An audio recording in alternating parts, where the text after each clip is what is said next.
जी news channel, सच है तो बोलेगा। सपा के राष्ट्रीय अध्यक्ष अखिलेश यादव के निर्देश पर प्रदेश के सभी जनपदों में देश बनाओ देश बचाओ पदयात्रा निकाली जा रही है। इस क्रम में सदर विधानसभा में सदर विधायक दुर्गा प्रसाद यादव के नेतृत्व में पदयात्रा निकाली गई। उसके साथ जिला पंचायत अध्यक्ष विजय यादव सहित सैकड़ों की संख्या में लोग उपस्थित रहे। ये पदयात्रा गाजीपुर बलिया से होते हुए आजमगढ़ पहुंची। पूर्व मंत्री व सदर विधायक दुर्गा प्रसाद यादव ने भाजपा सरकार पर हमला बोलते हुए कहा कि देश व प्रदेश में कानून व्यवस्था पूरी तरह ध्वस्त हो गई है। महंगाई से जनता त्राही त्राही कर रही है। बेरोजगार सड़क पर डिग्री लिए घूम रहा है, पर उसके लिए सरकार के पास नौकरी नहीं है। नौजवान सरकार के खिलाफ मुखर होकर बोल रहा है। सरकार के पास विकास के नाम पर कुछ नहीं है। सपा सरकार में कराए गए कार्यों पर भाजपा सरकार अपना लेबल लगा रही है। झूठे वादे कर भाजपा ने जनता को सिर्फ धोखा देने का काम किया है। वहीं एयरपोर्ट को लेकर सरकार पर हमला बोलते हुए विधायक दुर्गा प्रसाद यादव ने कहा कि ये सरकार विकास की नहीं, सिर्फ जुमलेबाजी करना जानती है। आज हजारों किसान अपनी जमीन बचाने के लिए सरकार के खिलाफ जमकर प्रदर्शन कर रहे हैं। पदयात्रा निकाला गया, कहां से कहां तक निकाला, क्या उद्देश्य है? देश बनाओ देश बचाओ, ये पदयात्रा समाजवादी पार्टी के राष्ट्रीय अध्यक्ष जी के आह्वान पर की गई है। ये हमारे जो है अभिषेक यादव जी और उनके साथी सभी छात्र नेता हैं और इलाहाबाद के विश्वविद्यालय के छात्र नेता हैं। इन्होंने पहला चरण गाजीपुर से लेकर बलिया, मऊ, आजमगढ़ होते हुए हर विधानसभाओं में, आज हमारे विधानसभा में है, आज इनको हम बॉर्डर तक पहुंचाने का काम कर रहे हैं। हम इनको बधाई देना चाहते हैं कि आपने एक संदेश देने का काम किया है कि बीजेपी सरकार में बड़ी महंगाई है, चरम सीमा पर महंगाई है, कानून व्यवस्था की नाम की कोई चीज़ नहीं है। पढ़ लिख के लोग आज नौकरी नहीं मिल रही है। सारे नौकरी के इन्होंने आउटसोर्सिंग में बेच दिया, निजी कंपनियों को बेच दिया। ये सब लोग बेकार हैं। यहाँ तक कि जो अग्निवीर है, जो आर्मी की पुलिस भर्ती होना है, जो मिलिट्री में भर्ती होते हैं, जो देश की रक्षा करते हैं, उनको भी संविदा पर रखने का काम कर दिया। इससे देश भी खतरे में डाल दिया। इससे ज़्यादा क्या कर सकते हैं? बीजेपी सरकार जो बड़ी बड़ी बात करती है, आज कहीं भी विकास का काम नहीं हो रहा है, कहीं नहीं हो रहा है। 5 साल इनकी सरकार पिछली बार रही, मगर देख लीजिए, आप लोग पत्रकार हैं, देखिए कि आज तक एक ईंट भी रखने का काम नहीं किया। ये दूसरे, इन्होंने देश की आज़ादी में इनकी कोई भूमिका नहीं रही है। ये भूमिका रही है तो समाजवादियों की रही है। अभी एयरपोर्ट इतना मांगे चल रही है, जमीन अभी आज आंदोलन था, क्या कहना चाहेंगे? देखिए, वो तो जो हवाई पट्टी थी उसका उन्होंने बढ़ाया था और उसका ठीक कराया था, वो भी उद्घाटन नहीं किया। ये लंबी लंबी बात करते हैं, केवल धोखा दे रहे हैं कि किसानों को ज़मीन निकालेंगे, ये करेंगे, वो करेंगे। होना कुछ नहीं है। अगर इनको चालू करना था तो पहले हवाई पट्टी चालू कर दिए होते। ये धोखा देने वाले लोग हैं, झूठे वादे करके जनता को गुमराह करने वाला काम करते हैं। अगर किसी ने काम किया है तो समाजवादियों ने किया है, माननीय अखिलेश यादव की सरकार ने किया है। आजमगढ़ में मंदुरी हवाई पट्टी के विस्तारीकरण कर अंतर्राष्ट्रीय स्वरूप देने के शासन प्रशासन के प्रस्ताव को लेकर पूरे क्षेत्र में सैकड़ों की संख्या में लोगों में आक्रोश है। इस क्रम में किसान एकता समिति के बैनर तले भारी संख्या में लोगों ने मधुबन बाजार से लेकर मंदुरी हवाई पट्टी तक करीब 8 किलोमीटर मानव श्रृंखला बनाकर प्रशासन और शासन के प्रयासों का विरोध किया। इस दौरान लोगों का कहना था कि जो प्रस्ताव आया है उसके जद में छोटे छोटे किसान, दुकानदार और भूमिहीन घर में रहने वाले लोग हैं। सभी लोग इसका विरोध कर रहे हैं। वहीं आंदोलन से जुड़े लोगों का कहना है कि उनसे कोई बात भी नहीं की गई। हालांकि कुछ दिन पूर्व प्रशासन के लोग आए थे और खूंटा गाड़ के चले गए थे। जब पूछा गया तो बताया गया कि हवाई अड्डा बनना है। इसी को लेकर सभी लोगों ने मानव श्रृंखला बनाकर अपना विरोध प्रदर्शन किया और डीएम को इस बाबत ज्ञापन भी सौंपा। इसको लेकर के आज हम लोग मौन धारण किए हुए हैं। अगर शासन प्रशासन के लोग अगर ये ग्रहण नहीं बंद करते हैं, इस पे हम लोग बृहद आंदोलन करने के लिए आमरण अनशन करेंगे, क्रमिक अनशन करेंगे और जुलूस निकालेंगे, धरना प्रदर्शन करेंगे। इस पे हम सभी किसानों ने तय कर लिया है कि अब हम लोगों को अपनी जमीन नहीं देना है, चाहे जो भी हो जाए। हम लोग अपने संघर्ष करके और आंदोलन करके, धरना करके, प्रदर्शन करके, जो एयरपोर्ट है, एयरपोर्ट को आप चालू कर दीजिए। हम लोगों को कोई दिक्कत नहीं है, आप इसको चालू कर दीजिए। आप ये जमीन अधिग्रहण बंद कर दीजिए। किसान कितने लोग हैं, 700 से 1000 घर प्रभावित हो रहे हैं। कहाँ ये लोग जाएंगे, कहाँ रहेंगे, इसकी जिम्मेदारी कौन लेगा? न तो शासन प्रशासन के लोग एक बारी बोल रहे हैं और न तो बोलने के लिए तैयार हैं। तो इस पे हम लोग सभी लोग आज देखिए, हमारी माताएं बहनें सब लोग इकट्ठा होकर के मौन धारण करके आज जैसे आंदोलन हुआ है उसी प्रकार से आगे हम लोगों का आंदोलन जारी रहेगा। मिर्जापुर पुलिस ने खेत में मिले सोने के नाम पर ठगी करने वाले गैंग के 2 शातिर अभियुक्त को गिरफ्तार किया है। इनके कब्जे से 1.683 किलोग्राम पीली धातु बरामद की गई है। बता दें कि देहात कोतवाली क्षेत्र के अघौली निवासी ओम प्रकाश ने ठगी का शिकार बनने की थाने में तहरीर दी थी, जिसके बाद पुलिस ने मामला दर्ज कर कार्रवाई की। वहीं मुखबिर की सूचना पर विंध्याचल क्षेत्र से भगवान दास बिंद और रामचंद्र बिंद को गिरफ्तार किया गया। उनके कब्जे से 4 पीले धातु का गोलाकार वस्तु वजन करीब 568 ग्राम तथा 1 पीले धातु की नंदी की मूर्ति वजन करीब 1.115 किलोग्राम बरामद की गई। गिरफ्तार अभियुक्तों ने बताया कि उनका 8 सदस्यीय गैंग है, जो नकली सोने की मूर्ति गिन्नी कछुआ लोगों को दिखाकर असली सोने का होने का भ्रम पैदा कर रुपया ले लेते हैं। वहीं पुलिस लाइन में गैंग का खुलासा करते हुए एसपी संतोष कुमार मिश्र ने बताया कि गैंग में 8 लोग हैं, जो खेत में सोना मिलने की बात कहकर कई जनपदों के लोगों को अपना शिकार बना चुके हैं। एसपी ने ठगी के शिकार हुए लोगों से तहरीर देने को कहा है।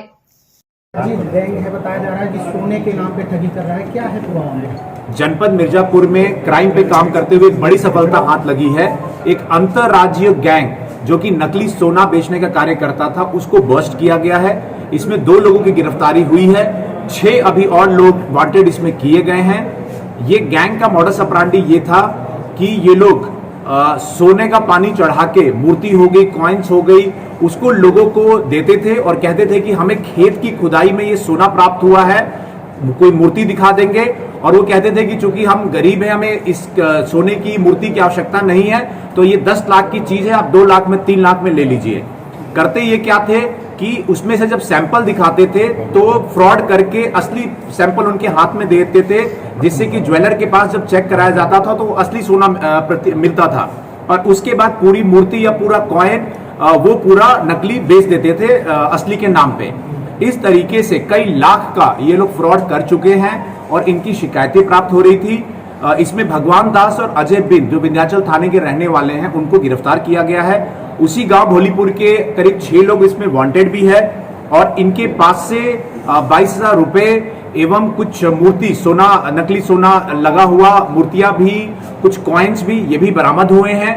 इनका एक बड़ा गैंग है जो कि आसपास के जो सीमावर्ती जनपद है और मध्य प्रदेश इत्यादि में भी ये लोग नकली ये सोना बेचने का कार्य करते थे। इस गैंग पे हमारी टीम फर्दर कार्रवाई कर रही है। सराहनीय कार्य करने वाली हमारी थाना विंध्याचल की टीम, लालगंज की टीम और हमारे एसओजी स्वाट की टीम, जिन्होंने सीओ सिटी एवं हमारे एसपी सिटी के नेतृत्व में काम किया, उनको पुरस्कृत भी किया जा रहा है। और आपसे भी अपील है, ऐसे जितने भी लोग हैं हमारे जिनके साथ में अगर फ्रॉड हुआ है नकली सोना का, वो आके पुलिस को सूचना दे। पुलिस इस पे फर्दर जांच अभी कर रही है। ये किन इलाकों में सक्रिय थे बेसिकली? हाँ, ये सर किस इलाकों में? दूसरा हाँ, ये जो जनपद मिर्जापुर के साथ साथ जो सीमावर्ती जनपद प्रयागराज है, भदोही, जौनपुर, मध्य प्रदेश के जो जनपद थे, वहां पे भी ये सक्रिय थे और इस पे हमारी टीम फर्दर कार्रवाई कर रही है। और भी बड़ी गिरफ्तारियां इसमें की जाएंगी और बड़ी बरामदगियां भी आगे फर्दर की जाएंगी। मां विंध्यवासिनी का दर्शन करने पहुंचे ऊर्जा राज्य मंत्री सुवेंद्र तोमर ने विधि विधान से दर्शन पूजन कर मां का आशीर्वाद लिया। वहीं मीडिया से बातचीत के दौरान उन्होंने बताया कि समाधान सप्ताह दिवस पर एक दिन में रिकॉर्ड 42,000 लोगों की समस्याओं का निस्तारण किया गया। इस दौरान उन्होंने कहा कि मां के दरबार में आया हूं, मां का दर्शन किया और माता रानी से प्रार्थना की कि हमारे पूरे प्रदेश के नागरिकों पर माता रानी का आशीर्वाद बना रहे। जिस प्रकार प्रदेश योगी जी के नेतृत्व में आगे बढ़ रहा है, उसके लिए प्रधानमंत्री और योगी जी को धन्यवाद करता हूं। उनके नेतृत्व में आज हमारा प्रदेश और देश दोनों आगे बढ़ रहा है।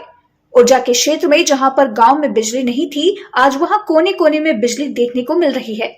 वहीं उन्होंने बताया कि 12 सितंबर से लेकर 19 सितंबर तक समाधान दिवस सप्ताह मनाया जा रहा है। जो लगभग 4600 केंद्रों पर समाधान दिवस का कार्यक्रम चल रहा है। अब तक 68,000 के करीब जो समस्याएं आई हैं, उनमें से 42,000 समस्याओं का निस्तारण उस दिन कर दिया गया है।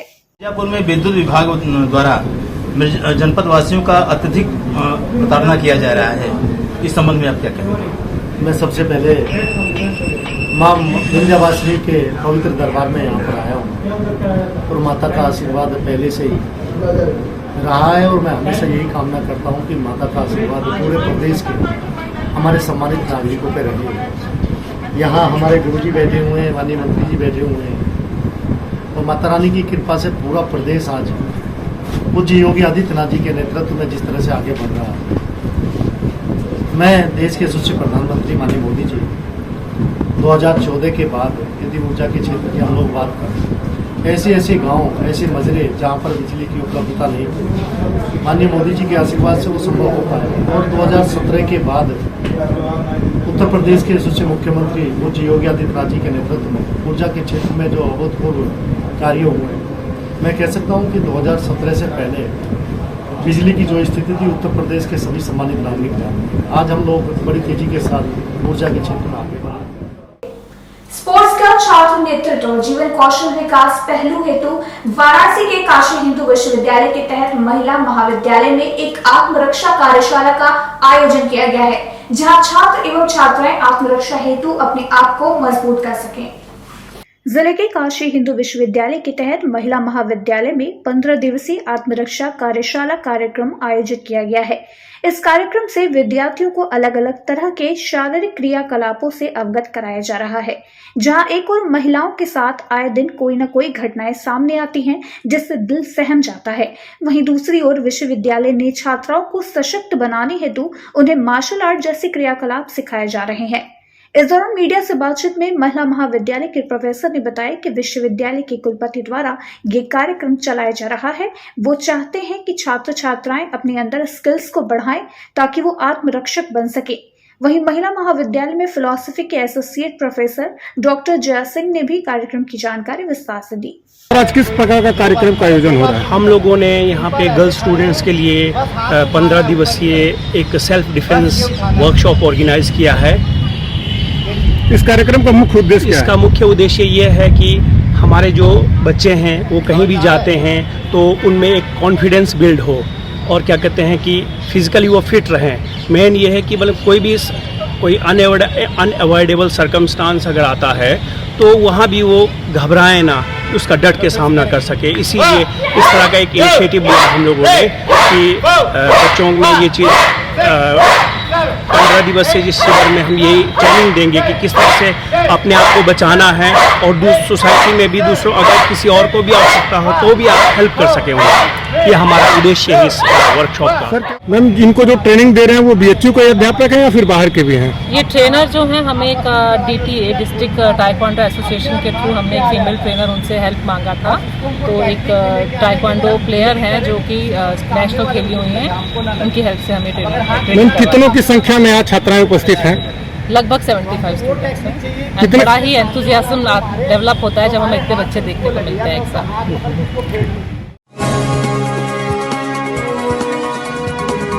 आप देख रहे हैं डैन काशी न्यूज चैनल। सच है तो बोलेगा।